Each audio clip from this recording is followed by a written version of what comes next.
facility. Yeah.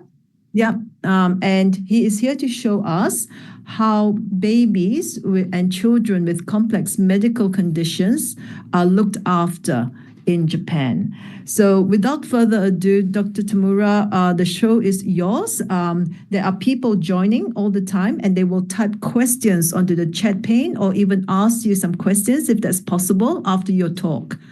So all yours, the floor is yours. Thank you so much. Thank you. Then I will show you our slide.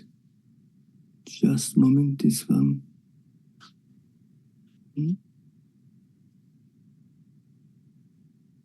Can you see? Yes. Okay, all yours. Thank you. Oh, sorry. Thank you. Okay. Actually, I was basically neonatologist, and however, in Japan, the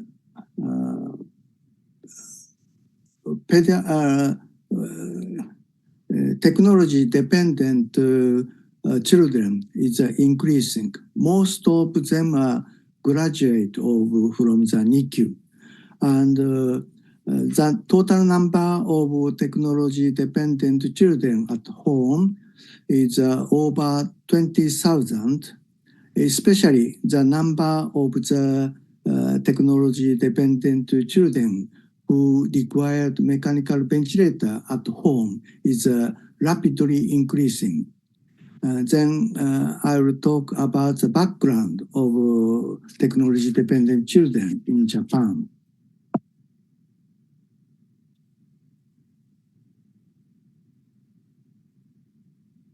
First is a crisis of perinatal care caused by the development of neonatal care in Japan.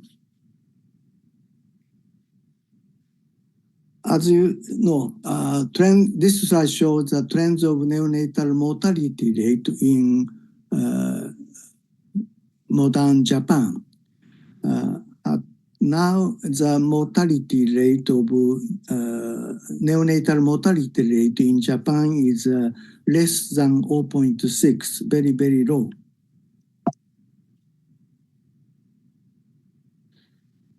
However, on the other side, the number of long-term hospital children in NICU who are not discharged from the neonatal care unit for more than 1 year has been on a steady increase.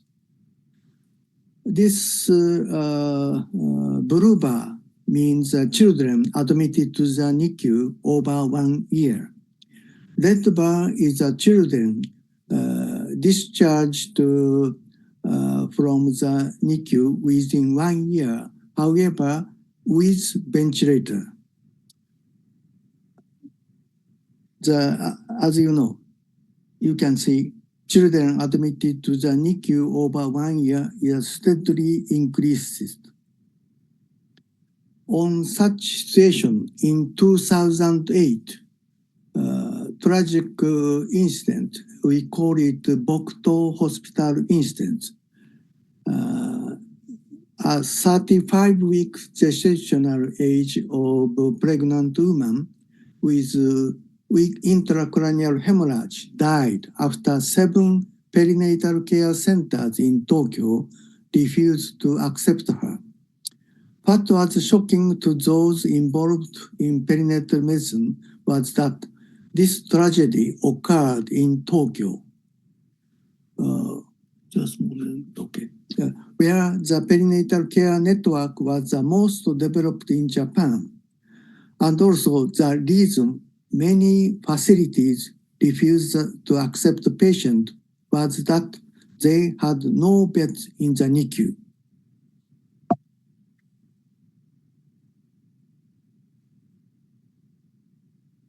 This was shocking for Ministry of Health. So they, in response to this incident, the Ministry of Health, Labor and Welfare conducted a survey of comprehensive perinatal, maternal and child care centers nationwide at that time. The most common reason to refuse refusal of admission by comprehensive perinatal care center nationwide was NICU is full, not only in cases where they refused to admit newborns, but also in cases where they refused to admit mother or pregnant woman. This was very shocking result since the Comprehensive Perinatal Care Center had received state support as the last bastion in the area. This slide shows the causes of difficulties in accepting maternal admission, not neonate, maternal admission at comprehensive perinatal centers. You can see most common reason to refuse maternal admission was NICU full.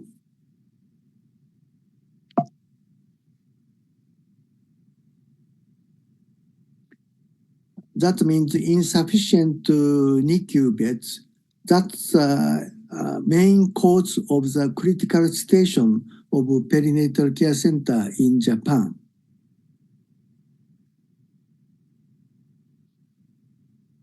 Why was there a shortage of NICU bed in Japan at that time?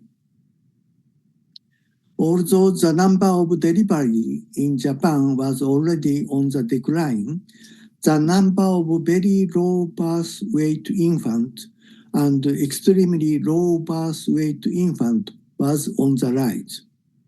And also, Japan had a dramatic increase in the life-saving rate of such infants. Such premature infant was not easy discharge from the NICU, and they were long-term hospitalized.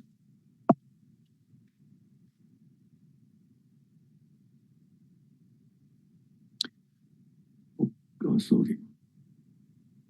This slide shows the annual number of births by birth weight less than 1.5 kilogram in Japan.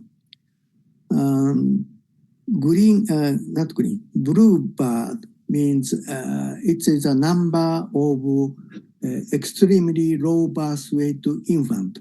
Body weight is less than 1 kilogram in each year. And red bar means neonate. Birth weight is between 1 kilogram and 1.5 kilogram. Bunkyo hospital accident incident is occurred here.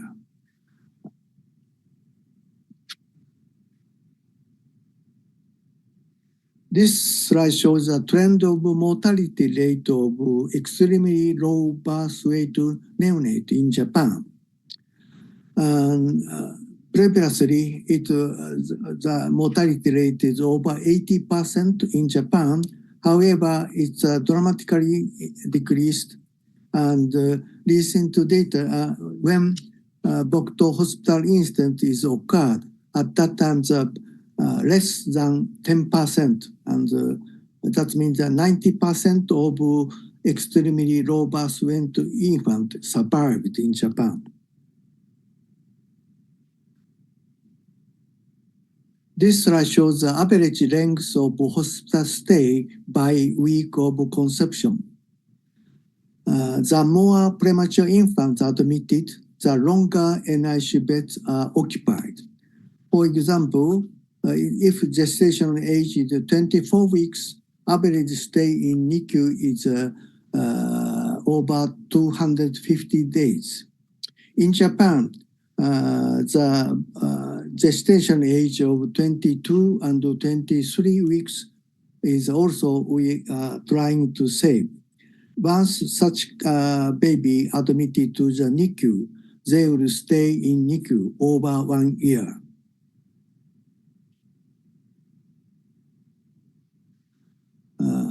That means rapid progress in neonatal care caused a rapid increase in life-saving rates. That increased a shortage of NICU beds. And shortage of NICU beds is the main cause of a critical situation that threatens the life of the mother as well as the baby.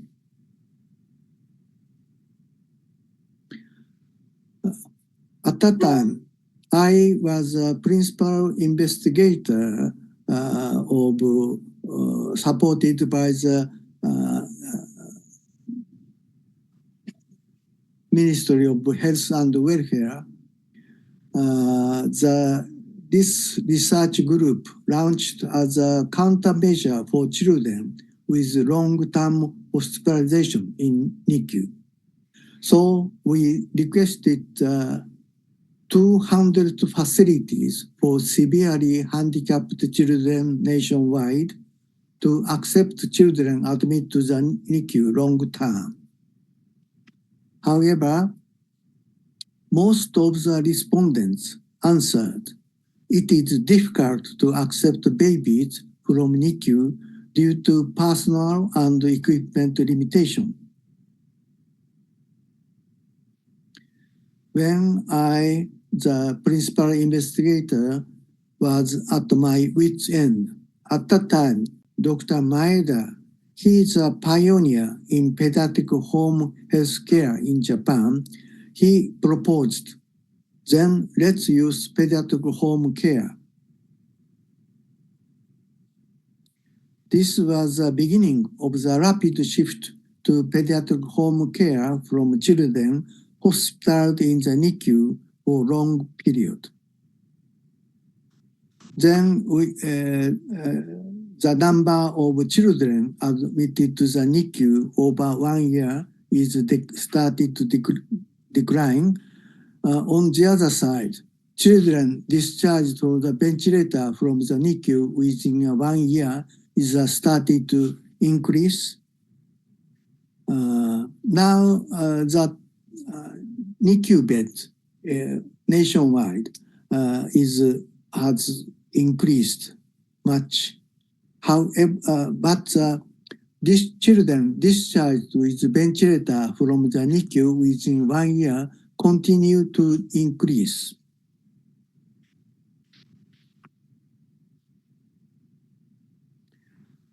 Second part is background of NICU long-term hospital children. What kind of diseases are transitioned from NICU to pediatric home care? This slide shows the underlying diseases of long-term hospitalized children in NICU. 29% of them is background is congenital anomalies. 27% is a very low birth weight infant, and 40% is severe asphyxia. 50% is chromosomal anomalies, and 5% is neuromuscular diseases.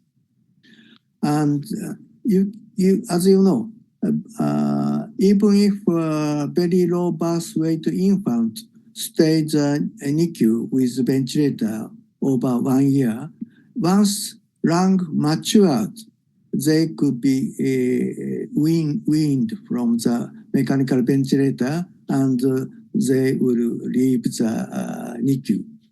However,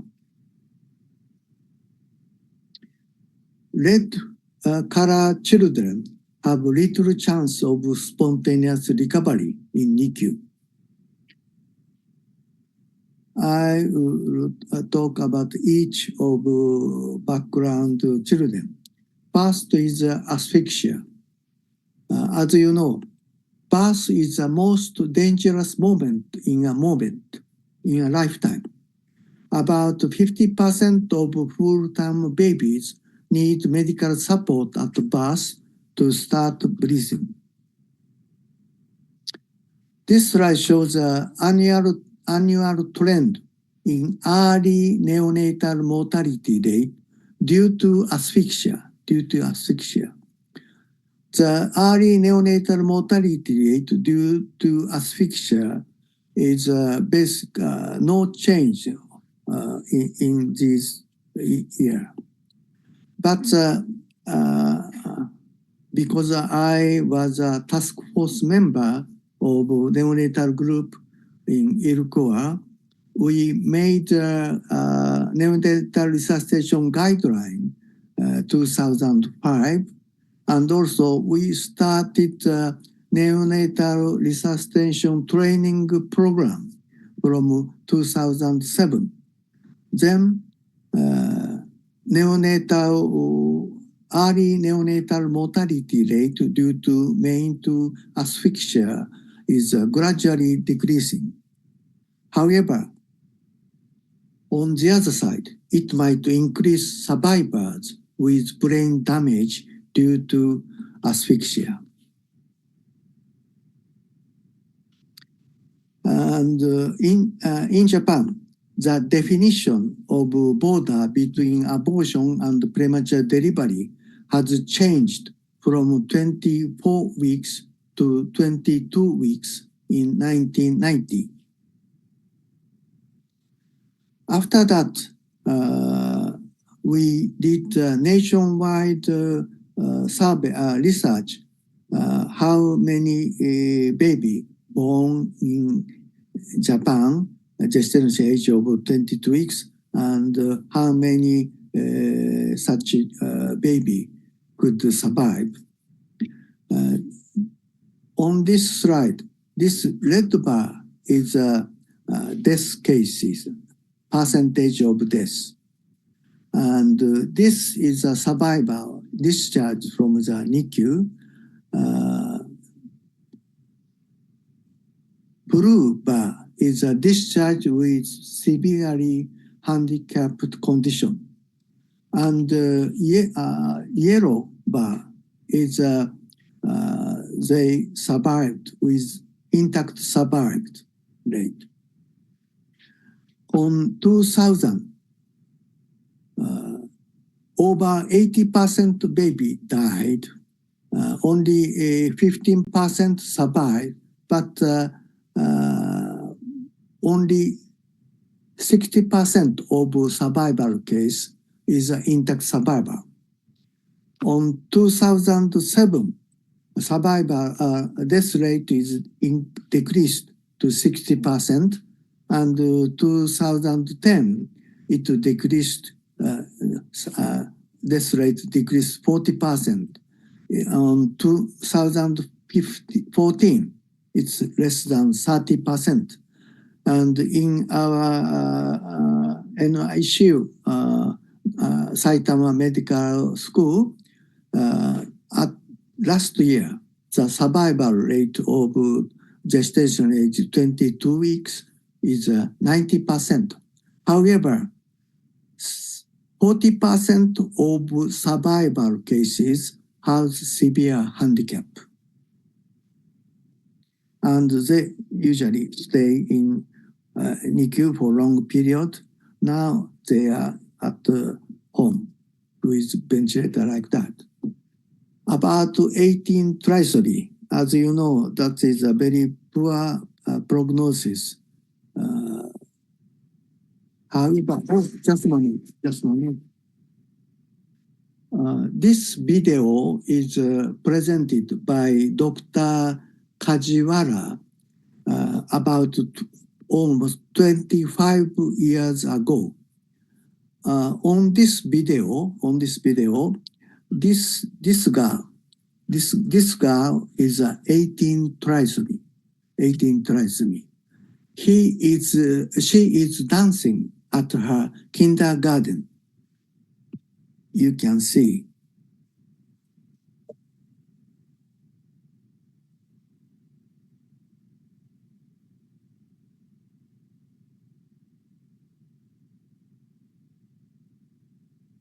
You know, she's not escaping. That's she's trying what she have to do. You can see.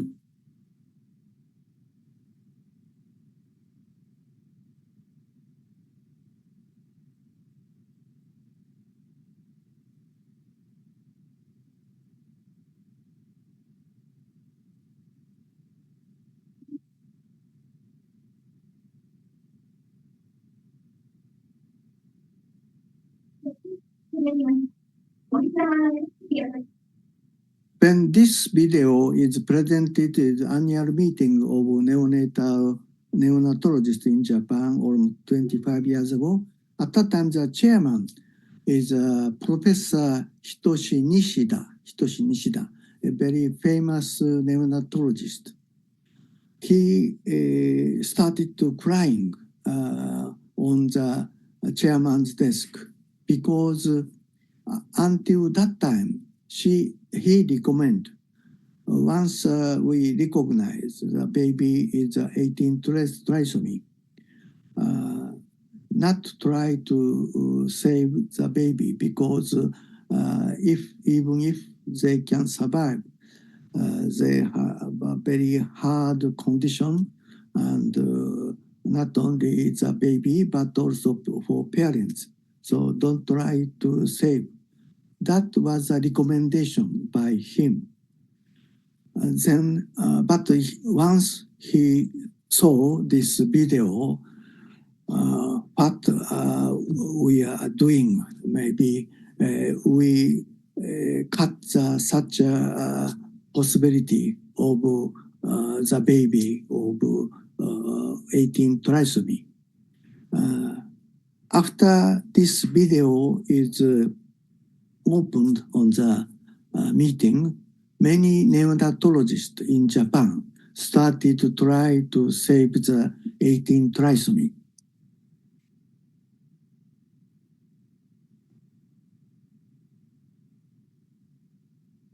And so children transition from NICU to home medical care, timing of onset of disability.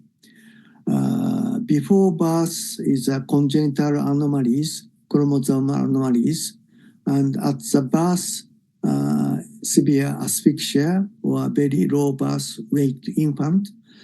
And after birth, neonatal meningitis, cranial hemorrhage. That is the main cause of the disability. So such a baby started to push out from the NICU to home medical care. So this bar means children discharged with ventilator from the NICU within a year continue to increase. Basically, they move to the usual pediatric department once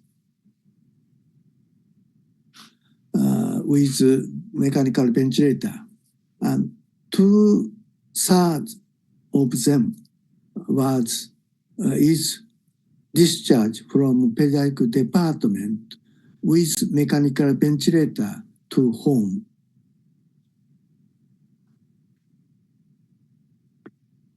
So this graph shows the annual trend in the number of children requiring home medical care. Left side is pediatric home care children in Japan. This is gradually increasing, and on 2022, total number of pediatric home care children is over 20,000. That is almost a double of 10 years ago. And right side is sorry. Okay.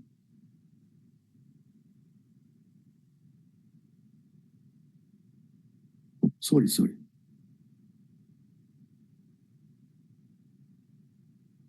Right side is pediatric home care children requiring ventilator.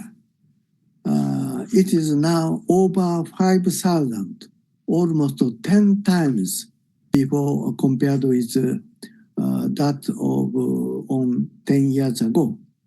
Now it's still rapidly increasing.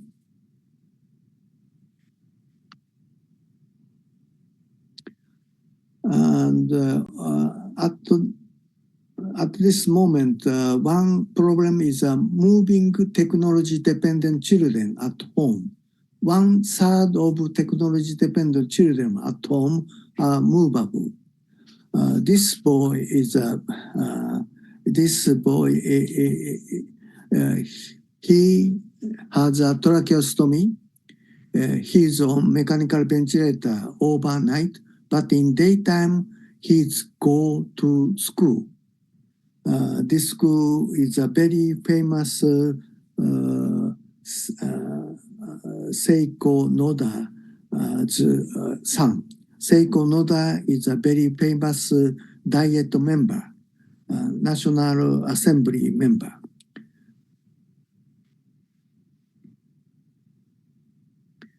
And also, our study shows this is an institution where children with medical care come from. At least 70% of the home care medicines children is from NICU.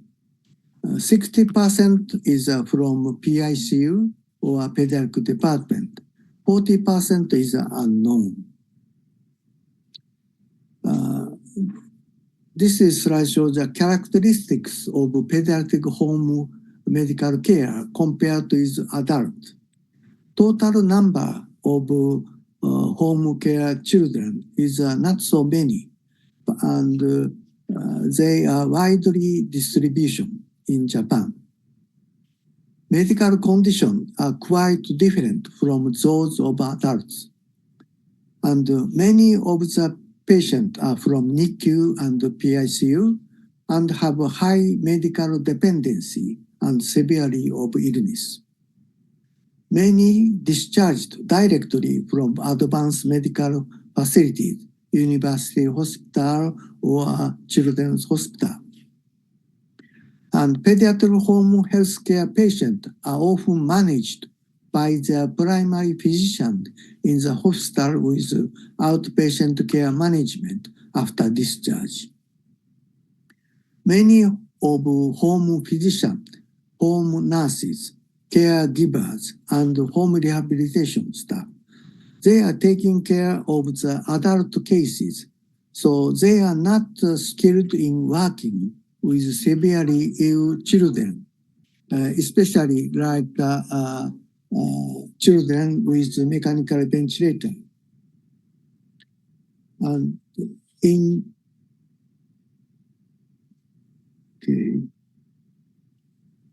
sorry.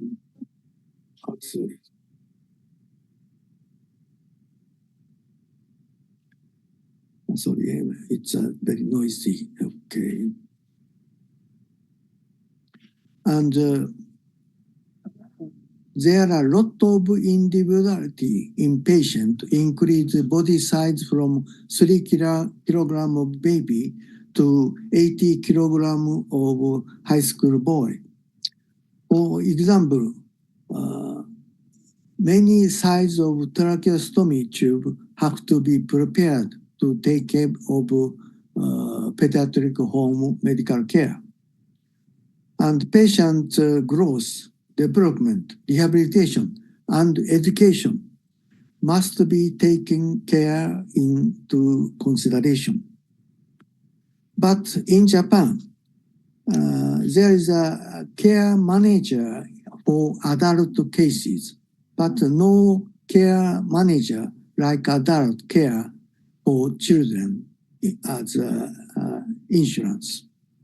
So how high burden of caregiving for family members in Japan, especially for mother, has a very high burden. This slide shows the sleep station or caregivers of ventilated children at home. Once children with mechanical ventilator come to home, total sleep duration of caregiver is less than 5 hours.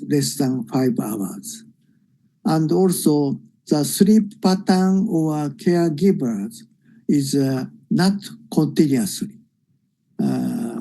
Their sleep is interrupted to intratracheal suction or mechanical alarm. Very, very hard condition. In Japan, the burden tends to be concentrated on the mother. However, for government, there is a big benefit of infant home care medicine.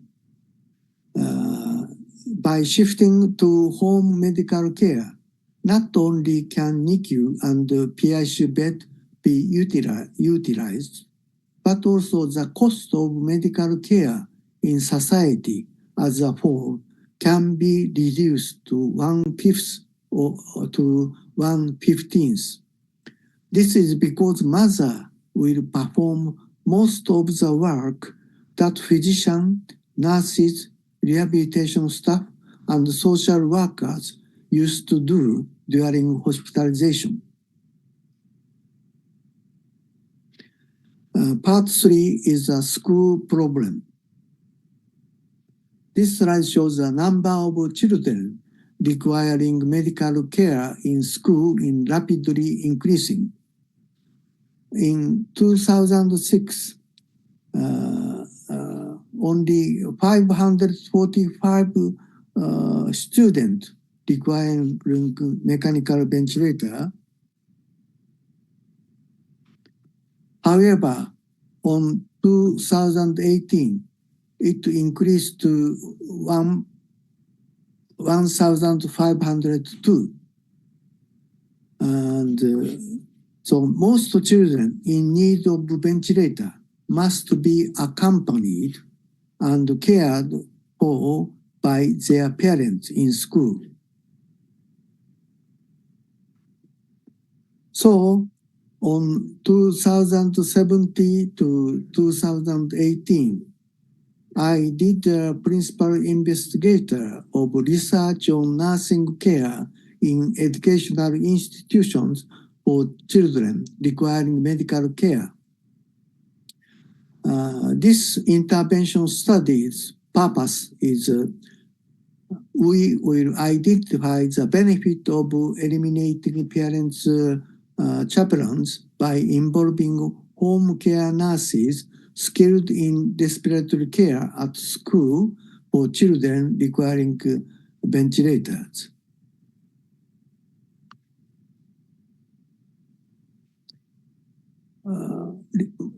First result is a verification of medical safety. We were able to safely conduct intervention study in 21 cases. In all cases, no major medical or educational problems were observed during the intervention. This result too is a benefit in all cases. For parents, in all cases, the burden on parents was reduced. This is all we had expected before we started this intervention study. However, we could find out the unexpected educational benefit for the children and also for surrounding children. First is for educational benefit for children, that children expressed themselves with a fresh sense of joy in studying away from their guardians. By taking classes away from their guardians, the children having to express their wishes to be suctioned through the tracheostomy by the nurses, fostering a sense of independence. And also educational effect for other children, surrounding children. Other children in the same classroom try to interact with a subject child and asked questions about him to the nurse. Then nurse explained easily why he or she needs a mechanical ventilator and why there is a tracheostomy tube here. Once surrounding children, understanding the child condition. It's fostering a sense of camaraderie. Sorry, my poor pronunciation. This girl, she has a tracheostomy. She needs a mechanical ventilator.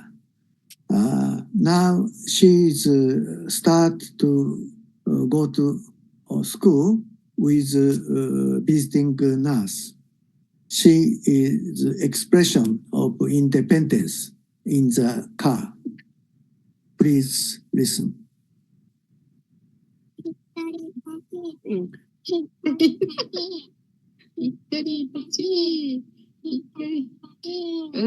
楽しみ She's Hitoridachi means independence. She's thinking independence. It's my great joy to go to school. She's thinking like that. And this is a report from one conversation between mothers in one case. Mother who started sending her child with a mechanical ventilator to school, she said to other mother, after sending my kids with medical care to school, I am afraid your child is late for class because my kid is now in the same classroom. Then the mother of a healthy classmate, she answered, what are you talking about? Since your kid is in my son's class, my son has become a real sweetheart. Conclusion. By utilizing home care nurses with sufficient preparation time, we are able to safely provide medical care for children under mechanical ventilatory management without parental accompaniment at the school. This intervention not only reduces the burden on the parents, but also had various educational effects on the subject child and surrounding children. Part 4 is a movement of support for pediatric home health care in Japan. We did research to establish evaluation criteria for the provision of appropriate disability welfare services for technology-dependent children at home. Also in this study, I was a principal investigator. Target is pediatricians in charge at 525 training facilities of the Japanese Pediatric Society for Medical Specialists. Object is to clarify the state of support for pediatric home and issues. This slide shows the number of hospitals that can accept emergency cases of children on ventilator management at home. Left side is a result of survey on 2008. Right side, the result of survey on 2013. In each prefecture, this dark blue means such institute who will accept home medical care children to their emergency department or pediatric department is over 3.6. That is on 2008. Such a prefecture is only a short. However, on 2013, this dark blue prefecture, that means many institute will accept the children who develop severe condition at home is over 3.6. That is increasing, much increasing. Increasingly, more hospitals are willing to accept children who need a ventilator at home in an emergency. And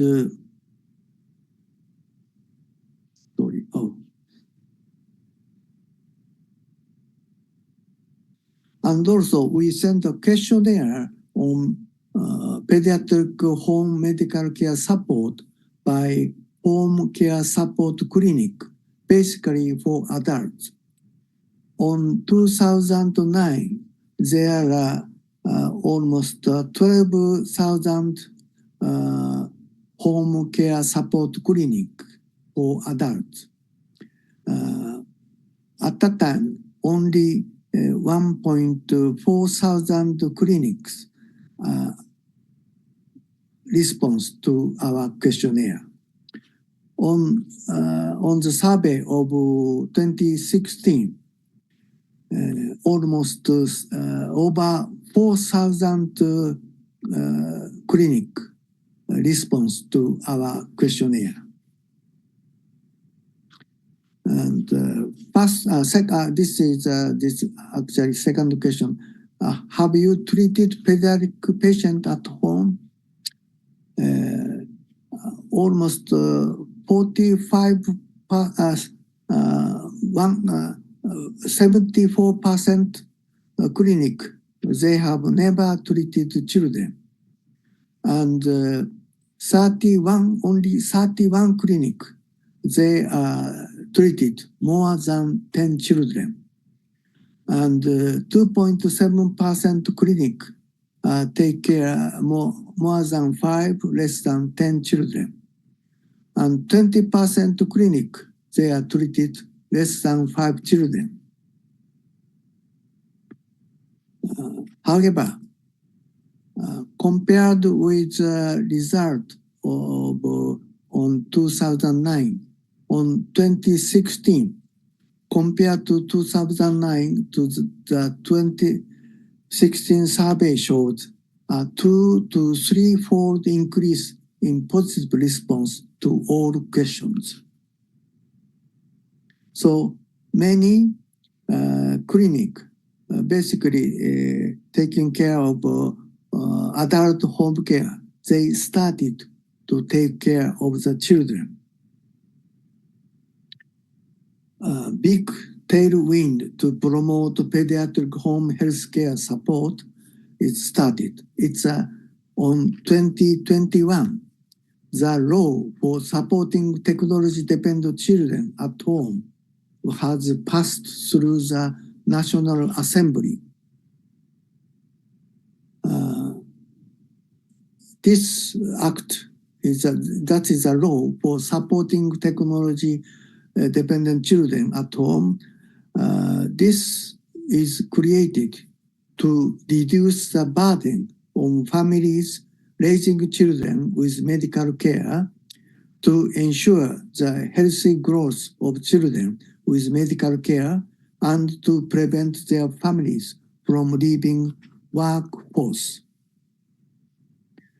Definition of technology-dependent children at home in this law is a child for whom it is essential to receive constant medical care like ventilator, sputum suctioning, and other medical treatment, etc., in order to lead a daily life and social life.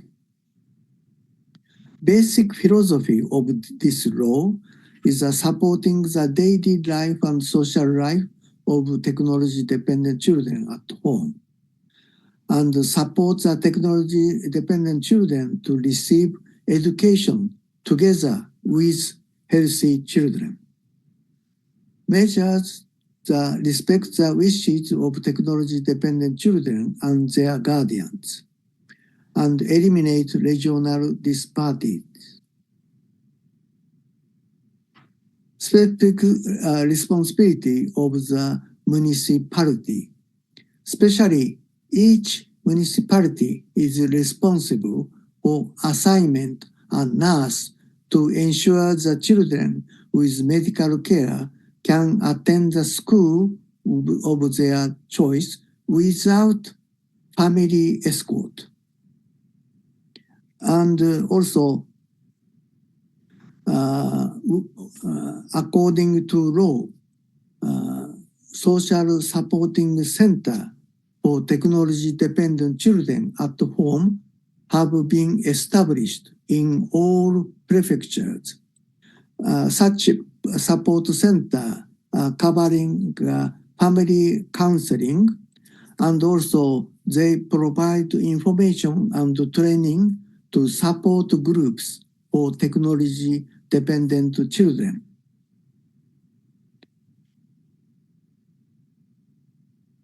Thank you very much for your attention. Thank you. Thank you very much, Professor Tamura. That was a fascinating talk.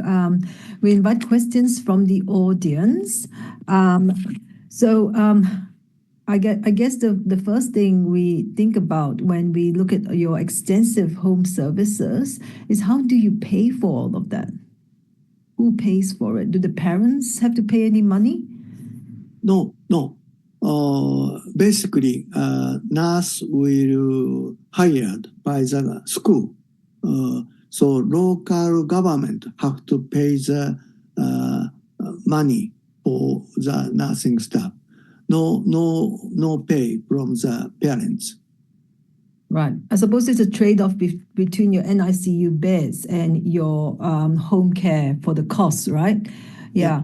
Maybe if I could invite Dr. Goran to unmute himself. Dr. Goran is our senior neonatal advisor for our state of New South Wales. And I was wondering if you had any thoughts, Robert, on how we could, look at this issue, because we are tending to move towards longer stays and more preterm babies. Is he there? He's there. Robert? No? I might ask him to unmute. Anyway, are there any questions from the floor?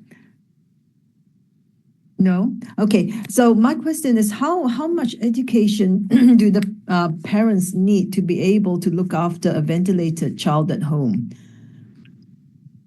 How many? How much education, how much support do they need? Is it an easy process to transition? At school or at home? From the hospital to the home. From the hospital to the home. Basically, there is a visiting nurse system in Japan, but basically they only can stay the patient to home of 90 minutes. 1.5 hours.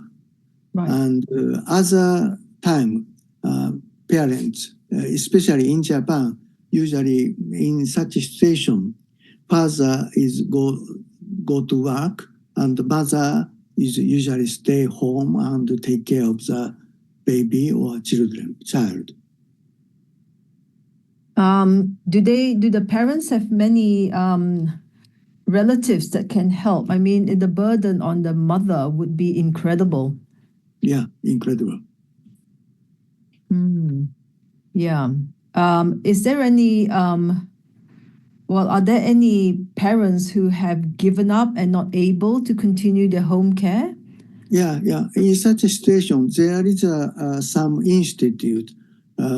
We call it Severe Handicapped Children's Institute.